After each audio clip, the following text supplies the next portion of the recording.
Hoy vamos a comenzar a dar tratamiento a 14 proyectos de pedidos de juicio político a los integrantes de la Corte Suprema de Justicia de la Nación. El presidente, porque es el principal impulsor mediático de este circo que montan a diario, tiene varios objetivos, principalmente dos. El primero es evidente y algo decía recién, que es no hablar de los problemas importantes del país. El segundo objetivo tiene que ver con hacer aparecer a la opinión pública que estamos en presencia de un poder judicial amañado, tramposo. Llamó la atención que lo expresado por el diputado por Mendoza es lo mismo que dice el Diario de la Nación hoy.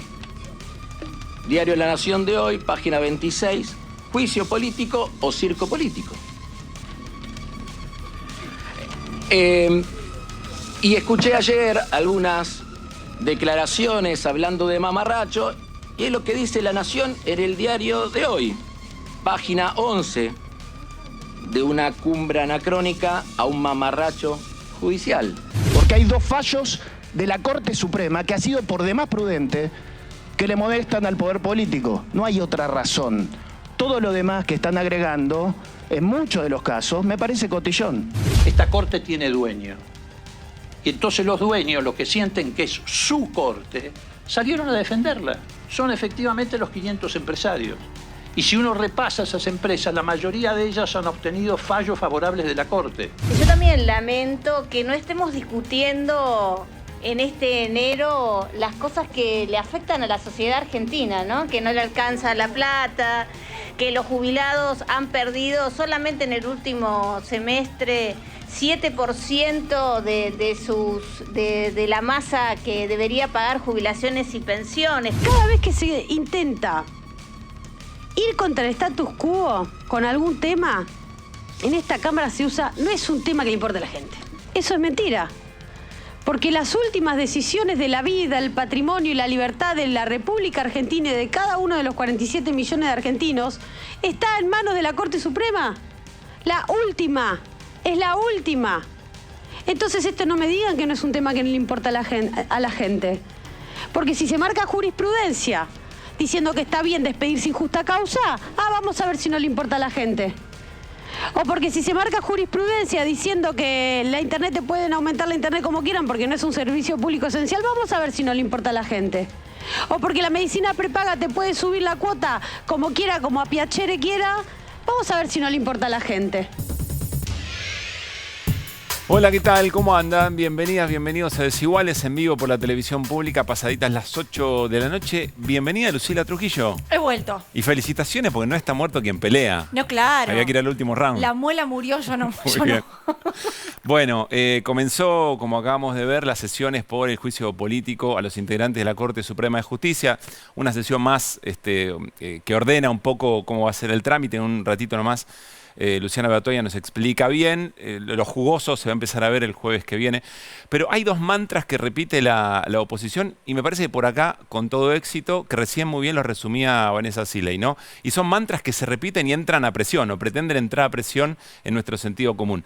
El primero es que se están enjuiciando los propios fallos de la Corte. Es como si alguien discutiera, bueno, un árbitro me cobra un FAU y yo lo interpreto distinto y lo que estamos discutiendo es que no me cobra como a mí me gusta. Bueno, no, acá se está evaluando otra cosa. Si te cobran un penal en la mitad de la cancha. Está Carlos Heller con nosotros. Siempre recuerdo Diego Ceballos, final de la Copa Argentina, un penal afuera, 2 metros fuera del área. Digamos. Eso es lo que se está discutiendo. Beneficiando a Boca, claro.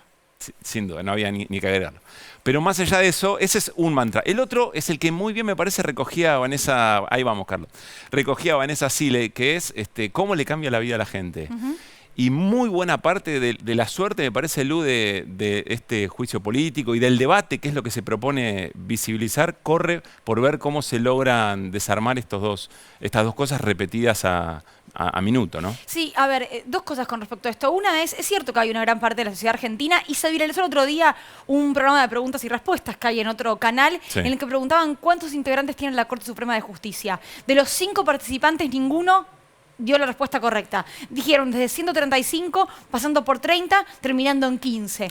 cualquier cosa. Esto habla de la desinformación que hay, no porque la gente es burra, no tiene ganas de saberlo, porque no quieren que se sepa tampoco. Porque conocer con nombre y apellido a quien finalmente decide sobre tu vida es una cosa, que los jueces, más aún, cuanto más poder tienen, sean desconocidos de cualquiera, es mucho más sencillo para poder después tomar cualquier decisión. Pero además, otro tema más. Graciela Ocaña decía, esto se hace para ocultar los verdaderos problemas. El recinto no está cerrado. Las sesiones extraordinarias tienen un temario de 28 temas, porque se sumó ahora la ley Lucio, para capacitar a trabajadores del Estado, llámese médicos, llámese jueces, llámese maestros, en lo que tiene que ver con el maltrato infantil. Es decir, hay 28 temas, entre los que, por ejemplo, están la creación de universidades, vaya si no tiene que ver con la vida de la gente, una moratoria previsional, vaya si no tiene que ver con la vida de la gente, que se podrían estar tratando.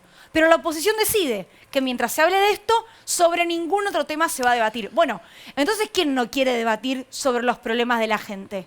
Para cerrar, hay una frase que a mí siempre me gusta, la dijo un amigo una vez, el derecho a estar informado y el deber de saber. El derecho a estar informado lo tiene que garantizar el Estado, ¿no? Y en este caso, está Diputados TV y Senado TV. Se pueden seguir los debates momento a momento, esto me parece muy importante. Pero después está el deber de saber, es decir, nosotros como parte de la ciudadanía tenemos una responsabilidad cívica de estar al tanto de qué se discute respecto de los temas públicos. Y ahí creo que tenemos que también nosotros poner un granito de arena y tratar de convencernos de que estas cosas no tienen que importar, porque lo que vale es el argumento, ¿no? Están diciendo. Vamos al encuentro Después te quejas de que no entran las cosas. Vamos al encuentro de Luciana Bertola. El único que extendió fuiste vos, no ella. ¿Te diste cuenta? Obvio. ¿El ¿Pero qué vas a decir? Que extendió. Yo no extendí. Dios habla uno, habla el otro. Hola, Nico. ¿Cómo andamos? Muy bien. Muy bien. Hola, Lulú. Ay, entre machitos se defienden. Muy bien, muy bien. Hoy estoy, chicos, no me busquen porque hoy me van a encontrar. O no, Lu, Siley le dijo a Negri en un momento, no le cedo la interrupción porque me viene de machirulo. Bueno, aquí era más o menos lo mismo. No te cedo que sigas hablando porque me están diciendo que sigamos. Exactamente. Muy bien, Lu, continúa. Bueno, punto de partida, ¿no? Hoy lo que se vio, voy a retomar también un poco a Vanessa Siley, porque ella decía, bueno, tenemos 14 pedidos de juicio político, 60 hechos. Este dato a mí me parece que es muy relevante justamente por lo que vos decías, Pablo, que no solamente se está hablando de fallos, sino que se está hablando de cuál ha sido la política judicial o la política por fuera de los tribunales, o incluso cuál ha sido la conducta de algunos jueces, porque, por ejemplo, lo que aparece es que algunos jueces también firman fallos de sus ex clientes. Entonces, bueno, sí, estás hablando de un fallo, pero estás hablando de la conducta, de la ética, y el único que lo puede evaluar eso es el Congreso. Claro. No, pero ellos dicen que la justicia se autorregula, más o menos, ¿no? No debería ser así. La Comisión de Juicio Político es ante la que tienen que responder. Bueno, nosotros lo que estuvimos planteando es que Dale, las compartimos. Hay un cúmulo, ¿no?, de denuncias que tratamos de ordenar de estos 14 pedidos de juicio político. Por ejemplo, las del Frente de Todos, ¿no? Las que presentaron los diputados del Frente de Todos, haciéndose eco del pedido que habían firmado el presidente Alberto Fernández y los gobernadores. Ahí las críticas están fundamentalmente centradas en un señor que es Horacio Rosati. Y también se le hace extensivo a los otros 3 integrantes, pero tienen que ver con el hecho de que la Corte copó el Consejo de la Magistratura, resucitó una ley que no se aplicaba desde el año 2006 y lo hizo esto justamente para que Rosati tuviera este doble rol, tanto como presidente de la Corte como presidente del Consejo de la Magistratura. Y además Rosati toma una decisión en la que él está involucrado, digamos, debería haberse excusado de esa decisión. Y hay algo que es espectacular, que es el presidente del Consejo de la Magistratura. Que lo escuchamos recién en el diputado López, que consideró que el fallo de la Corte en tema del Consejo de la Magistratura fue muy prudente porque le dio al Congreso 6 meses para sancionar la ley cuando la Corte se tomó 16 años para decretar la inconstitucionalidad de la ley. Y en 6 meses igual no lo sancionaron. Aparte de 6 meses para un Congreso el que no podés aprobar, pero ni el aumento de sueldo para todos juntos, básicamente. Claro. Sí. A ver, Lu, sigamos. Bueno, después el otro fallo tiene que ver con favorecer a la ciudad en la disputa por la coparticipación, ¿no?, en la medida cautelar, que esto lo engancho con el último ítem que tenemos ahí, que es la connivencia con funcionarios porteños. Esto a partir de la aparición de los chats que se ven en las comunicaciones entre el vocero, la persona de máxima confianza de Rosati, que es Silvio Robles, y Marcelo D'Alessandro, el ministro de Justicia y Seguridad porteño. Hay otros ítems que fueron incorporados en los planteos del Frente de Todos. Acá incorporamos también los de diputados, también los de la senadora Juliana Di Tulio, que tienen que ver con el fallo del 2x1 que benefició a los genocidas y también con, bueno, los desmanejos en la obra social de los judiciales. Particularmente ahí la crítica es a Juan Carlos Maqueda, que la tiene bajo su órbita. La contracara de esto es que también en este cúmulo de pedidos se incluyen también los pedidos que había formulado la coalición cívica de Elisa Carrió. Que ya dijo Lilita que ellos van a acompañar el primero de todos, al menos, que le apunta a Ricardo Lorenzetti. Exactamente, bueno, ellos van por ese lado. A Lorenzetti lo denunciaron en reiteradas oportunidades, pero acá destacamos algunos hechos, ¿no? Son 29 hechos. Por ejemplo, le achacan que la Oficina de Escuchas de la Corte, ¿se acuerdan que la traspasó Macri al principio de la gestión? Se convirtió en una AFI paralela.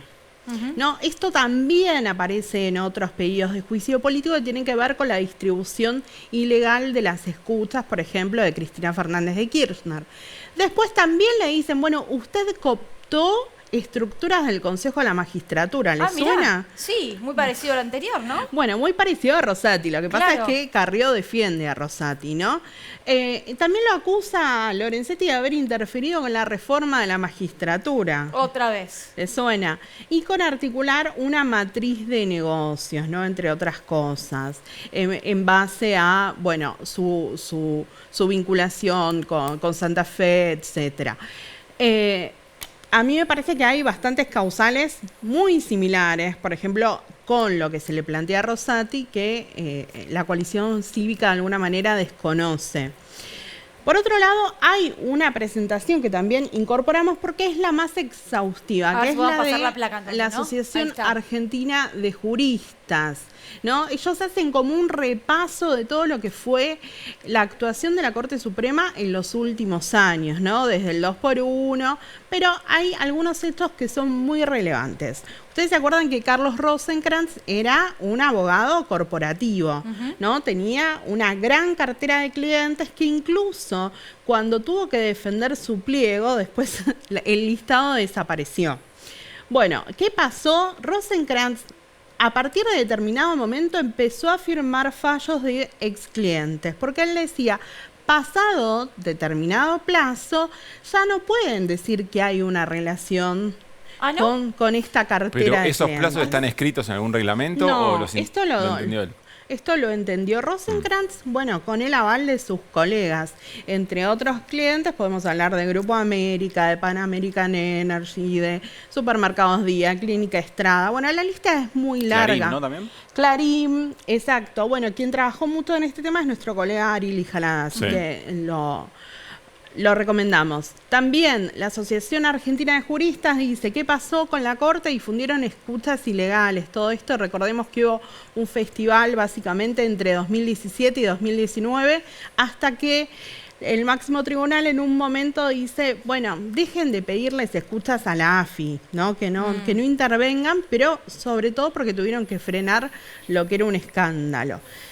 Van también a la prehistoria y ¿se acuerdan cuando demoraron la jura del senador Mario Páez? Todo esto, ¿por qué sucedió? Porque esto Consejo de la Magistratura, claro. Claro, porque necesitaban que Páez no estuviera en el Consejo de la Magistratura para poder votar la destitución de Eduardo Freyler. Lo retuvieron en la Corte para que no llegue a una reunión, así de literal. Exactamente, para que en el Consejo de la Magistratura se consumara lo que era la estrategia de Juan Bautista Maíquez.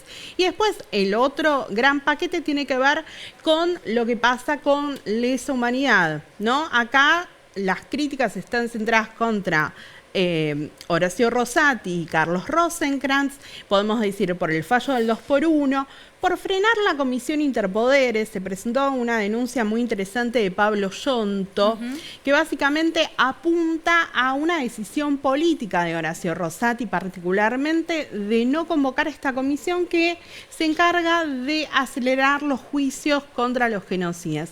Y hay una última denuncia también presentada por una ex detenida desaparecida, Patricia Izaza, que dice que Rosati, cuando era intendente en Santa Fe, le había dado cobertura a un represor, Ramos Campagnolo.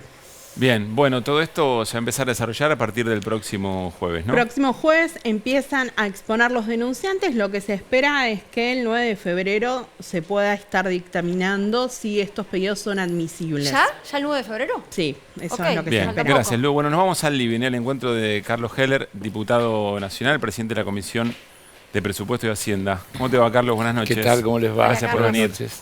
Gracias. ¿Cómo estás viendo todo este tema como parte del cuerpo de diputados del oficialismo? Bueno, a ver, está claro, hay varias cosas que uno podría decir que están claras. Una es que Juntos por el Cambio de verdad no quiere que el Congreso funcione. Y vamos a decirlo sin vueltas, porque varios de los temas que ahora están en extraordinarias y que ellos dicen que no quieren tratar porque está el tema del juicio político y que mientras se mantenga el juicio político, etcétera, etcétera, también estaban en el orden del día de la reunión que no dieron quórum y se cayó antes de que todo esto de que existiera el día que insultaron a Cecilia Moró. Exactamente. Y así que no querían que se trate, pero si querés ir más atrás, cuando tratamos estos temas en la Comisión de Presupuestos, que yo presido, algunos de estos temas, por ejemplo, cuando se discutió el tema de la modificación al régimen previsional para facilitar la jubilación de personas que no tienen aportes mediante la adquisición de aportes. La nueva moratoria sería. No es una moratoria, por eso lo dije así justamente para aclarar, porque una moratoria es una condonación o la extensión de plazo o la renovación de plazo. Acá lo que se le permitiría a estas personas que no tienen aportes completos por todos los años, comprar aportes. ¿Qué quiere decir comprar aportes? Que se jubilan y que luego de su jubilación se le descuenta una parte para pagar esos aportes que no tenían. Algo similar ya se había hecho, creo que en el 2014, durante la presidencia de Cristina. En aquel momento creo que hubo 3,5 millones de personas que se beneficiaron con esta situación. La gran mayoría mujeres amas de casa, ¿no? Sí, claro, porque el grueso tiene que ver, hay muchísimas que tienen que ver con los trabajos en casas particulares. Ahora son unas 800.000. Ahora son unas 800.000 aproximadamente. En la discusión que se hizo en la Comisión de Presupuestos, hemos escuchado decir que por qué toda la sociedad se tenía que hacer cargo de lo que alguna gente no quiso pagar en su momento, echándole la culpa a las personas que no tienen los aportes. Claro. Y oponiéndose con esa concepción de ellos de reducción del gasto público que la cruzan con cualquier tema que se trate, a que eso avance. Es decir, estaban en contra. Cuando se discutió el tema universidades en la comisión, estaban en contra.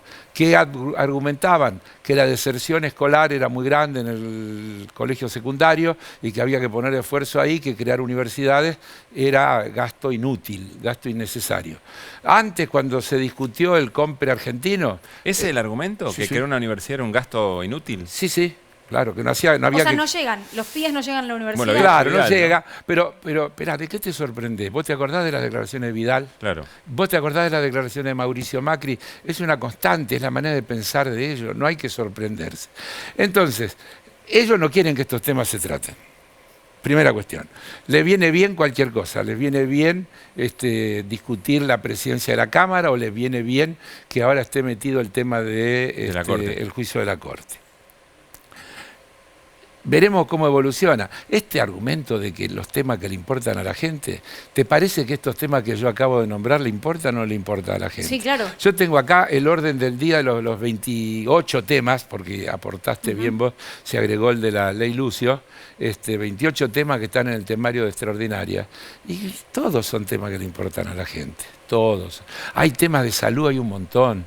Hay temas vinculados a los chicos Down, hay temas vinculados a sangre, hay temas vinculados a las historias clínicas a la ley de las de alcohol personas. cero. Exacto, hay un amplísimo, todo tiene que ver con la gente.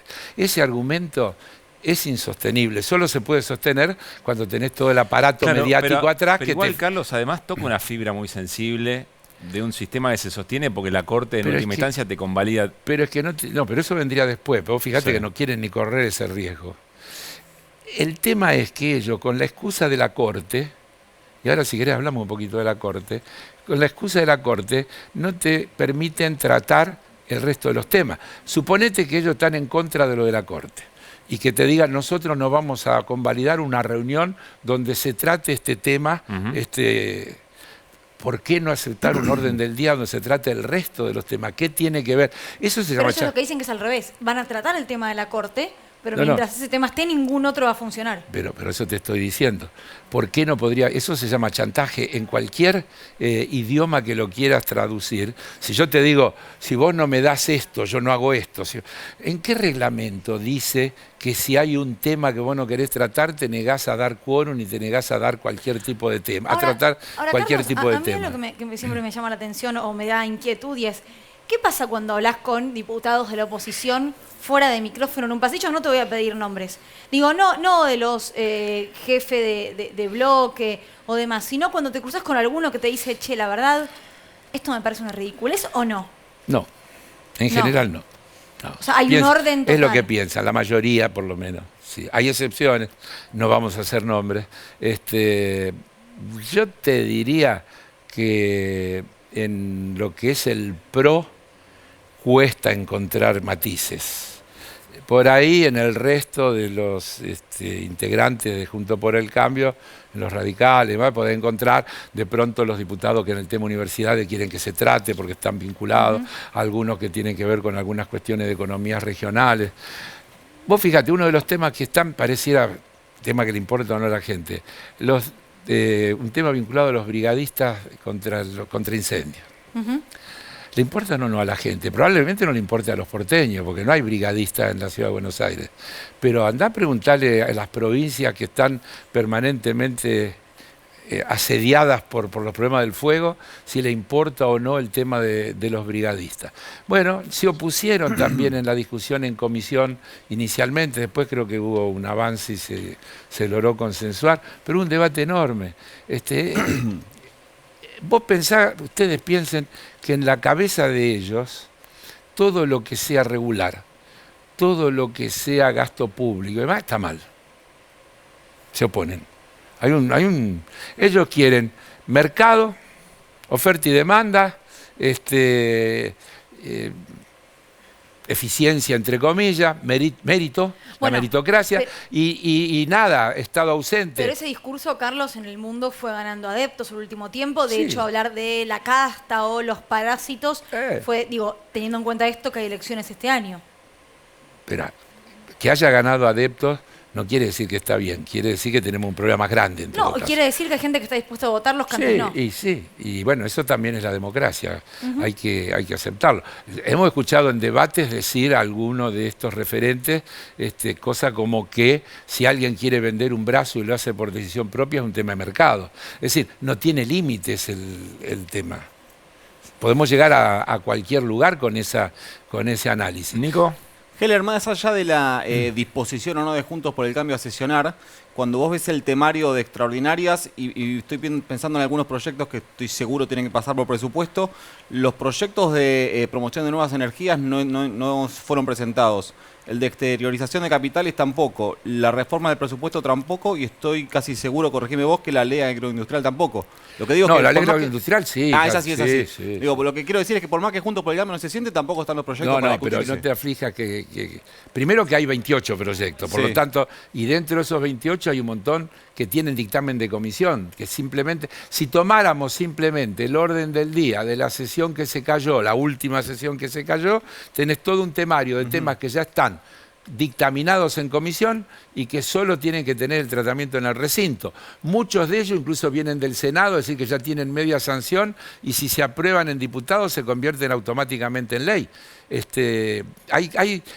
hay temas muy sensibles para la gente, yo insisto, y no quiero golpes bajos, pero si vos mirás ese orden del día, hay temas muy sensibles. No, lo recuerdo. Y ya que estás, te pregunto, la reforma al presupuesto 2023, que en el temario aparece como reforma sin especificar que ¿es probable que sea la adecuación de recursos para cumplir con el fallo de la Corte para pagar la ciudad? Sí, claro, está dicho, el título está dicho, de acuerdo al artículo 170 de la ley no sé cuánto, que dice que para modificar el presupuesto aprobado hace falta un tratamiento legislativo. Sí, pero no dice para qué se va a adecuar. No, pero espera, el único que puede modificar, nosotros aprobamos un presupuesto aprobado. Hay un fallo de la Corte que nos dice, páguele a estos señores.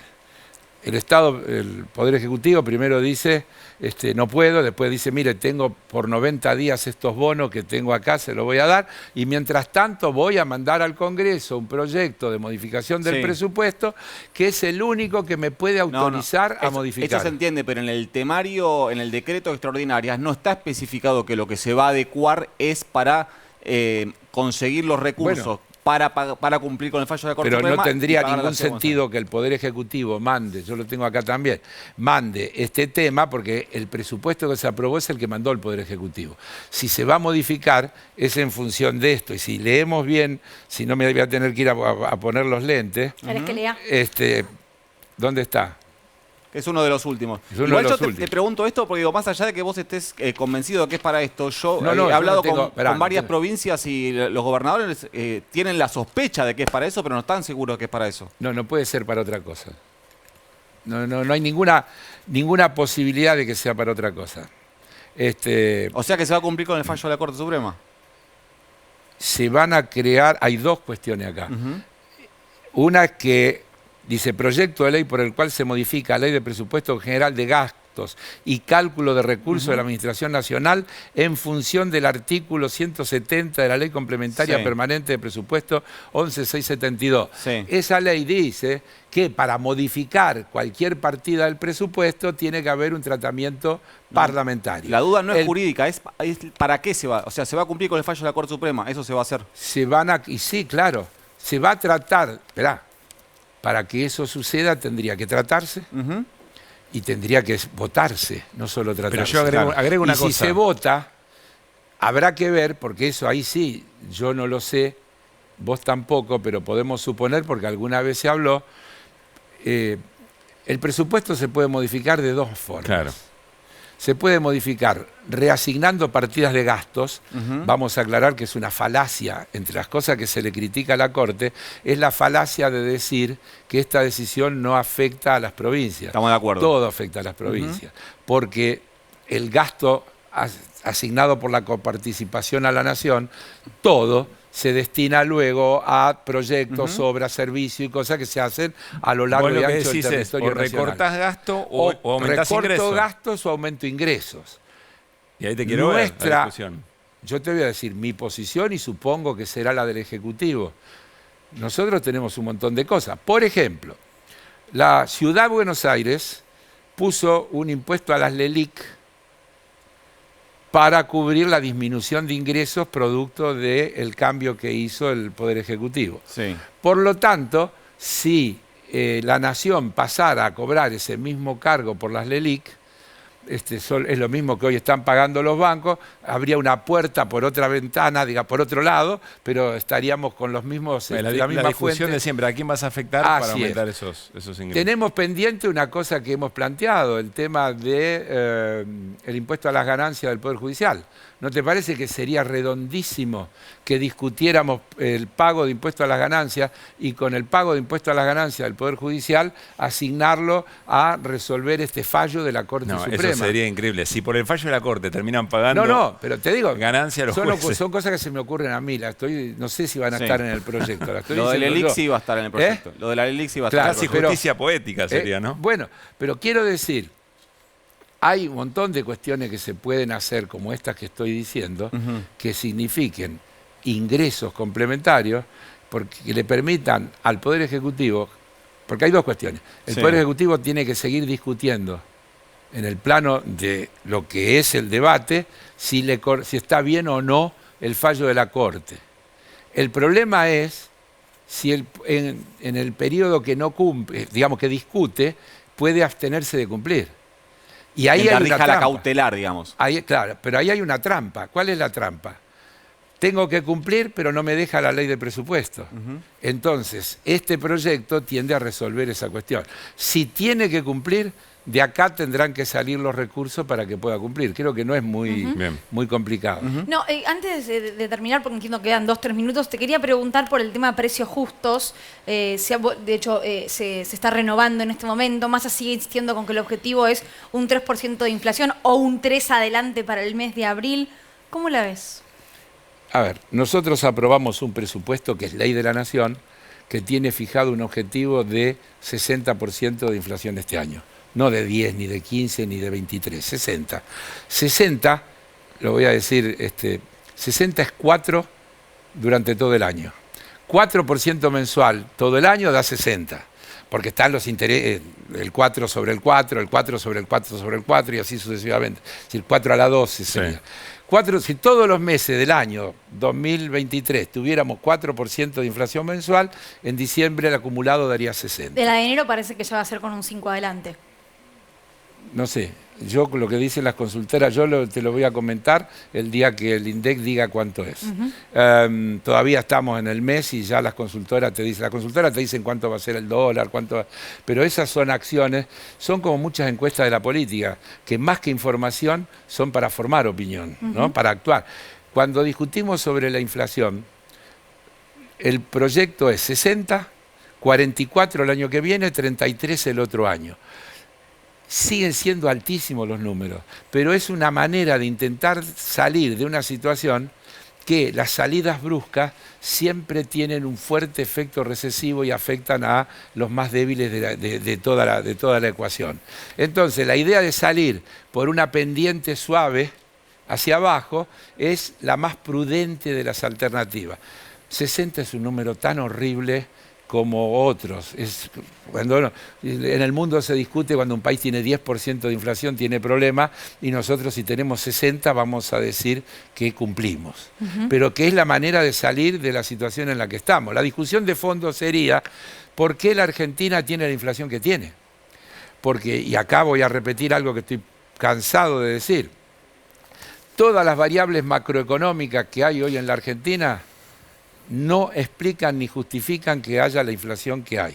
Cuando el otro día el presidente dice y le salen a pegar porque dijo que está en la cabeza de la gente, yo digo que está en la construcción de expectativas, que es decirlo de otra manera, y que está en la puja distributiva, que tiene que ver con actúo por las dudas, lo hago antes que el otro lo haga, seguro que cuando tenga que reponer va a ser más caro, seguro que van a devaluar, seguro que... Y eso va llevando a unos y a otros. Con los precios justos pasa algo parecido. Estamos discutiendo si se controla o no se controla y tendríamos que discutir si se cumple o no se cumple. Porque si se cumpliera no habría ninguna discusión de control. La pregunta sería, ¿por qué te preocupa que se controla si cumpliste? Y la segunda cuestión sería reconocer esto que más o menos se está diciendo, que mirá lo paradójico, el tema parece ser que las grandes empresas concentradas, los que proveen los artículos principales, cumplen en lo que proveen a supermercados, pero le entregan mucho menos de lo que le tendrían que entregar y se lo entregan a los negocios de cercanía que no están en el acuerdo de precio justo y entonces cobran otra cosa. Y entonces después cuando mido la inflación me da más alta que lo que se acordó en los programas que sean. Entonces lo que tenemos que dejar es hacernos trampa. Y tenemos que jugar con lealtad. Y si hacemos un acuerdo de precio justo, hay que cumplirlo. Y si tenemos que entregar, hay que entregar. No hay que preocuparse porque alguien controle si entregaron la cantidad de mercadería que tenían que entregar. Hay que entregarla. Porque si no estamos invirtiendo todo el tiempo la carga de la prueba, muchachos. No es tan difícil. Gracias, Carlos, por haber venido. A ustedes por invitar. No le defendiste a Ceballos, me voy tranquilo porque el que callo otorga, ¿no? Le tiraste 2015. Una de Boca. No, pero hace trampa. Hace trampa. Porque esperó levantarse para decir. Es un tramposo. Es un tramposo. No dijo nada. Es un tramposo, Carlos. Muy bien. ¿Sabes qué? Se le cayó el micrófono por malo. Ahí tenés. Sí. El señor actúa de formas misteriosas. Justicia poética se llama eso.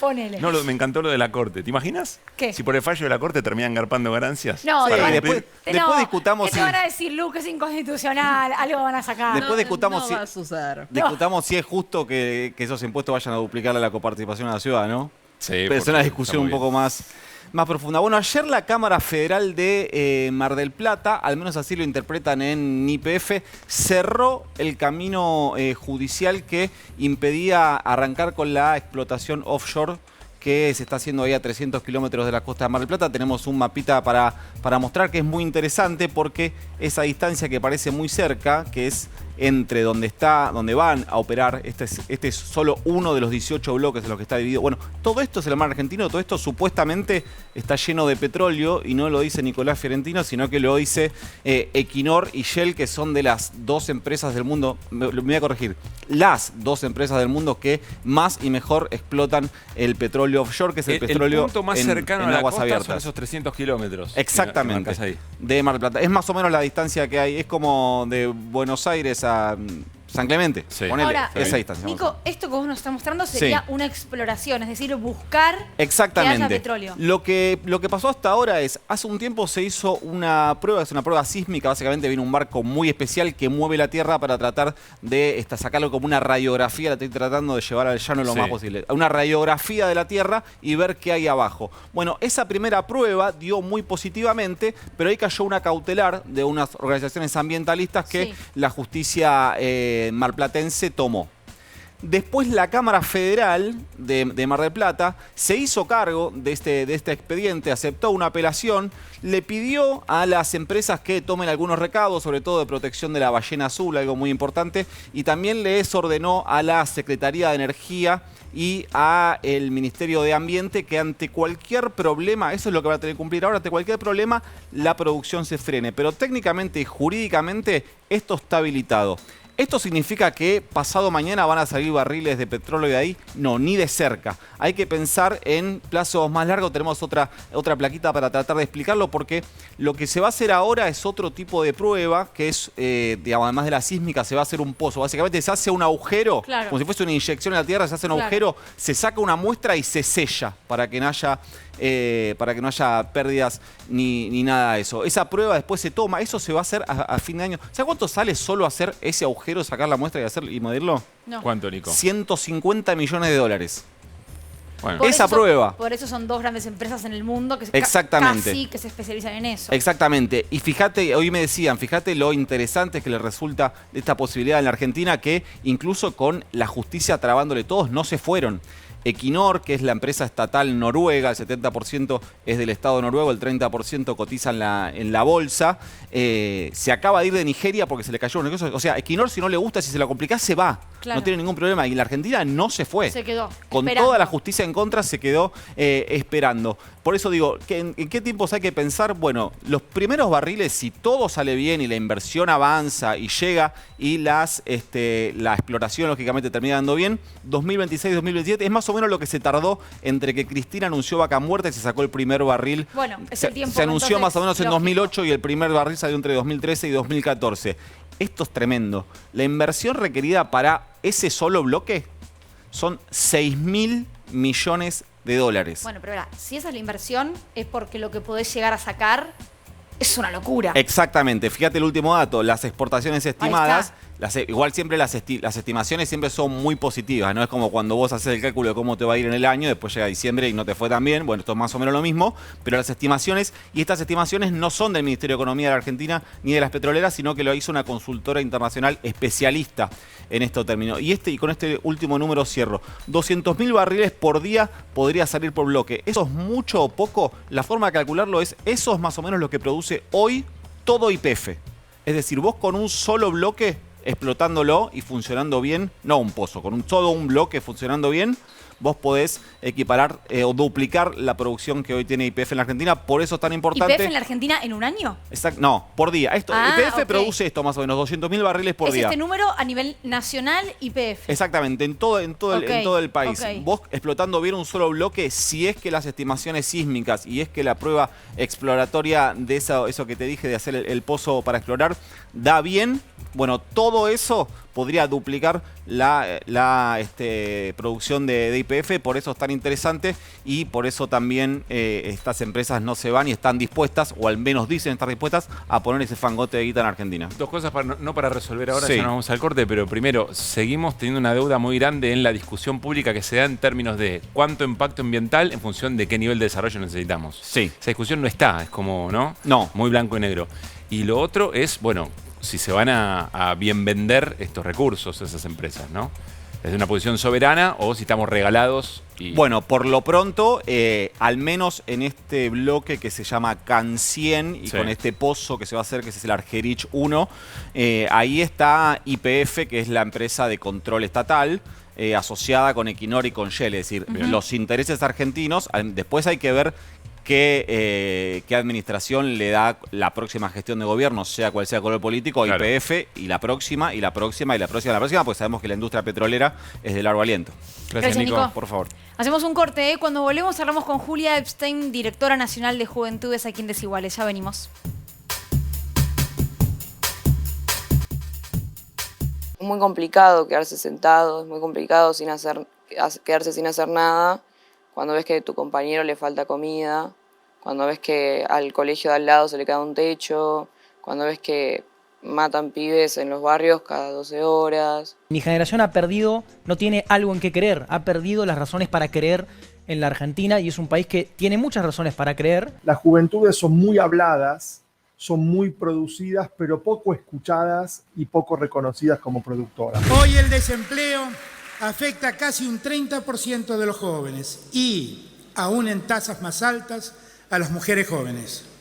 Hay más de 1.200.000 jóvenes que no estudian ni trabajan. Si sos joven en este país y no te querés morir de hambre, básicamente tenés tres opciones. La primera es esperar a que en el Congreso bajen la edad de imputabilidad a los 15 años para pasar el resto de tu vida en cana. La segunda es ser hijo de Marley. Y la tercera es muy parecida a la primera, pero encima te hacen laburar en bicicleta llevándole comida a burgueses chetos desclasados como nosotros, que no quieren hacer 2 cuadras para comerse una bolsa de papas con cheddar. Pero vos te querés ir. ¿Cuáles son las razones por las que te querés ir concretamente? No veo futuro en la Argentina. Quiero terminar mi carrera, pero se me está haciendo imposible continuar con el estudio, pagarlo y proyectar acá. No se vayan afuera y no bajen los brazos. Nosotros aquí estamos generando nuevas herramientas para que las juventudes tengan una oportunidad. El Estado solo se debe ocupar de cuestiones que son referidas a la seguridad y la justicia. Ajá. Es decir, no se mete en la economía, ni en la educación. ¡Viva la libertad, carajo! ¡Viva!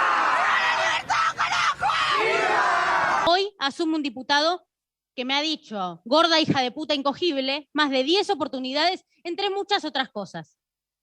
Bienvenidos a la legislatura. Miren, esto no es Twitter. Hay reglas, hay sanciones. Yo no pienso ser su víctima. No tengo problema en ser su enemiga y en demostrar insistentemente que para mí lo que le vienen a proponer a la sociedad está mal. Decidimos salir a quedarnos del lado correcto de la historia y empezar a pensar a la política como una herramienta transformadora. Que creo que eso es lo que nos diferencia entre ellos y nosotros, que nosotros somos militantes políticos y ellos no lo son.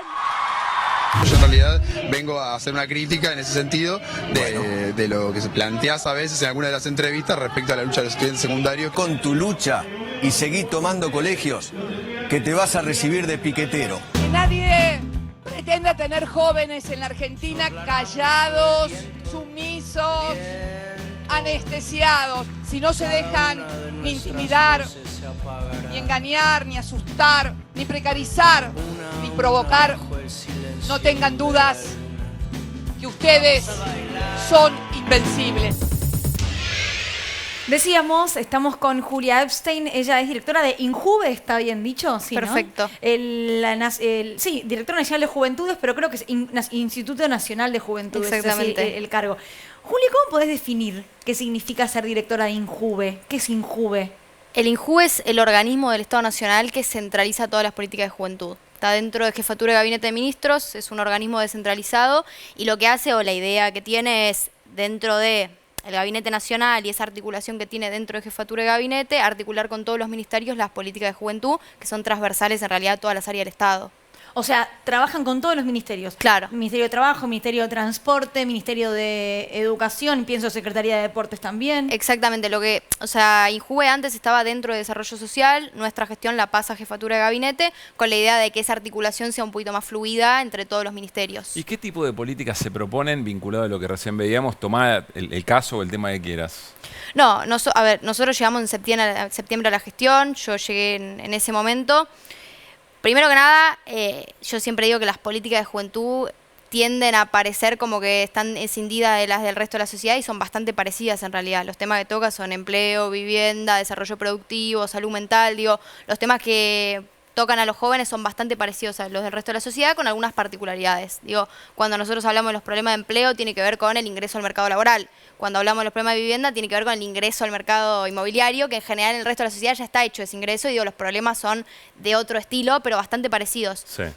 El INJUVE lo que tiene son políticas, no sé, nosotros venimos trabajando, por ejemplo, toda una política con emprendedores, con emprendimientos, dentro de la incidencia que nosotros podemos hacer dentro del mercado laboral tradicional, que por ejemplo en la relación de dependencia es más difícil, son más atribuciones del Ministerio de Trabajo, pero la idea es poder potenciar proyectos juveniles a través de un concurso nacional de emprendedores que tenga la idea de ponderar esos trabajos. Digo, una cosa que caracteriza mucho a la Argentina es el talento, digo, el talento exportable, el talento en términos de innovación, de desarrollo, y que en ese sentido los jóvenes han sido pioneros, ¿no? Poder explotar esas políticas, todas las políticas que tienen que ver con la educación sexual integral. Hay un programa que trata estas temáticas y la idea es poder poner esos temas sobre la mesa y encontrar de alguna forma un poco más lúdica, poder discutirlos para que les lleguen efectivamente a los pibes.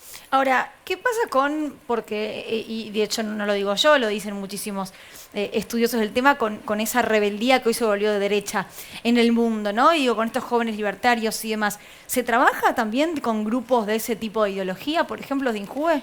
Sí, yo creo que es más una reflexión interna que nos tenemos que hacer como militantes políticos de por qué pasa eso también, ¿no? Yo siento que hoy hay un problema de legitimidad sobre el sistema político en todas las aristas que tiene.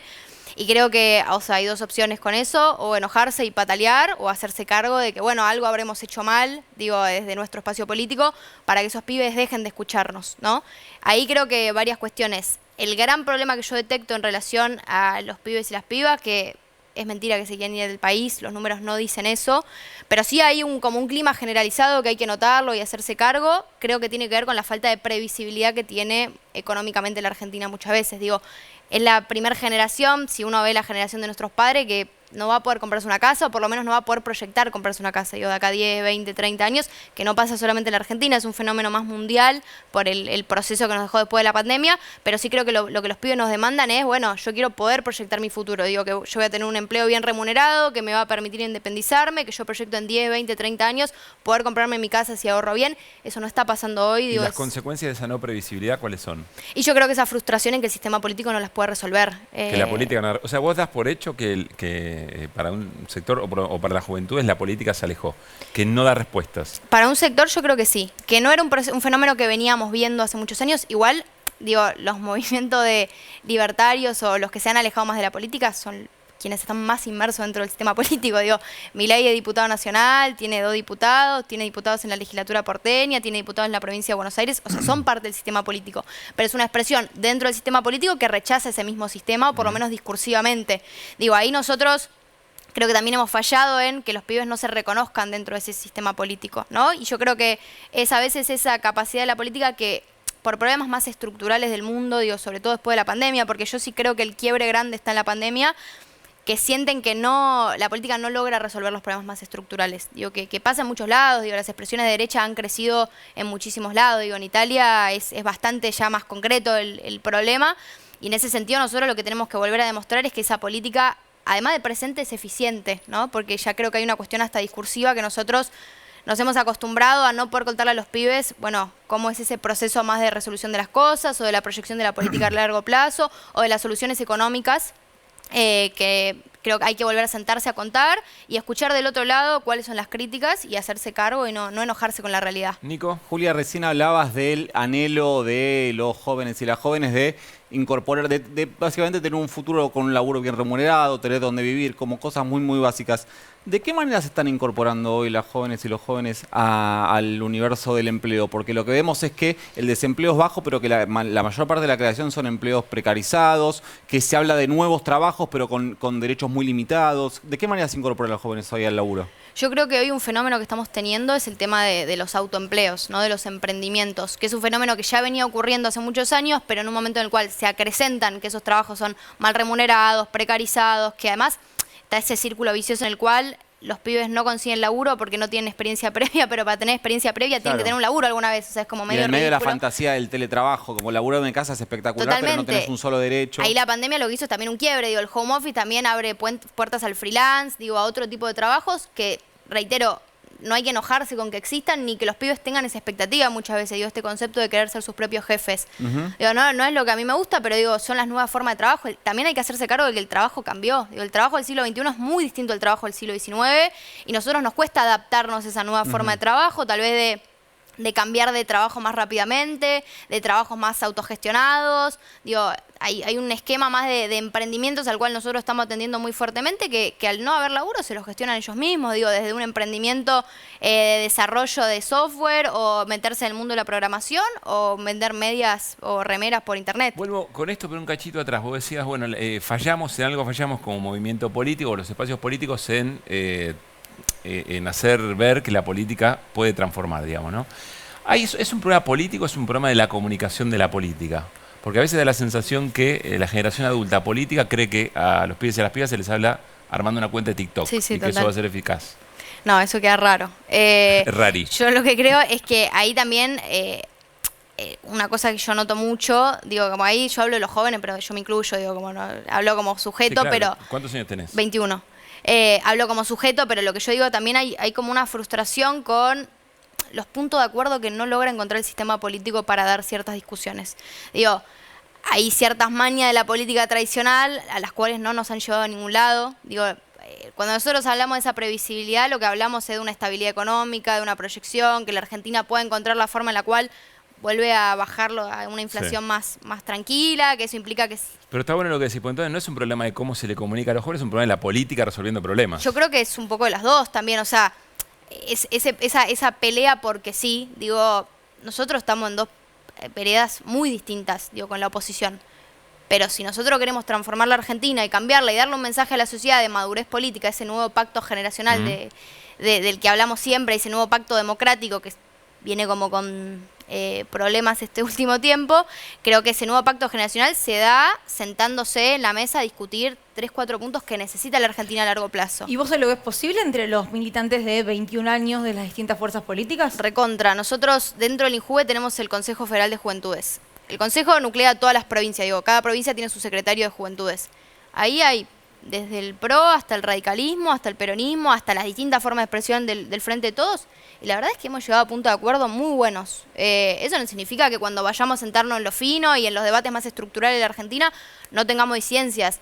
Pero cuando hay voluntad de que las cosas salgan y caminen, digo, a mí lo que me importa es que a los pibes les vaya bien. Digo, si lo logra ser un secretario de Juventud de la oposición, bueno. O sea, no todos los secretarios de la Juventud a nivel nacional son del Frente de Todos. No. Hay varios del radicalismo. Las provincias que gobiernan el radicalismo son del radicalismo y con ellos hemos podido trabajar muy bien. También está en la voluntad que uno tiene de que esas cosas caminen, digo, en términos de que han propuesto cosas importantes para el desarrollo dentro de sus provincias y nosotros lo vamos a acompañar. Claro. Siempre que sintamos que eso hace un cambio trascendental, creo que eso habla de la madurez política que se necesita también. Ojalá. Julia, gracias por haber venido. No, por favor, ustedes. Bueno, estamos cerrando Desiguales, se viene la previa del festival. Te recomiendo Radio Barrio Nuevo hoy, Roxana Carabajal. Me encanta. Para mí. Quiero decirte algo antes de cerrar. ¿Qué? Mañana empieza el torneo argentino Primera División. Sí, juega Huracán mañana. Primer partido, Central. Segundo partido, Huracán. Sí. Si este no es el año de Desiguales... ¿Y el año Huracán y de Central? Bueno, lo dejamos al criterio de otros. Nos vemos el lunes a las 8 de la noche. Chao.